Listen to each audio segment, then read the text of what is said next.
So we ask people to write a couple of sentences, and really it should be one, because if you can't say your story, you want to do a festive, the food, what, fall, you said That's the South Side coverage of Inglewood's restaurant called Georgia Foodie Book. Boom, Yeah. there, one sentence, and that's a good pitch doc. And if you can do it in one sentence, then you're going to write to an editor and you're going to say, I want to do a story about how come there's a dearth of jobs in North Lawndale and what happened, or where did all the jobs go in North Lawndale? You should be able to put it in one sentence. And then we ask them to write down a little bit about what their story is about. Then we ask them to say, what's the question, or who's doing what for what reason.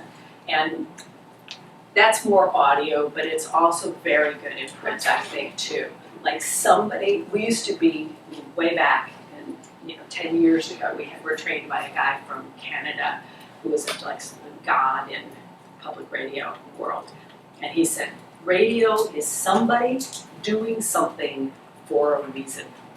That's a radio story. And if you think about it, every story is that. Mm-hmm. This person has decided to take on the police because of what happened, or is suing the city for this reason. So the third question, I think, is one that people who work for organizations and also independents should be thinking about, and that is, why should anybody care? And in our, fancy public radio language, is why should anyone? It's everybody.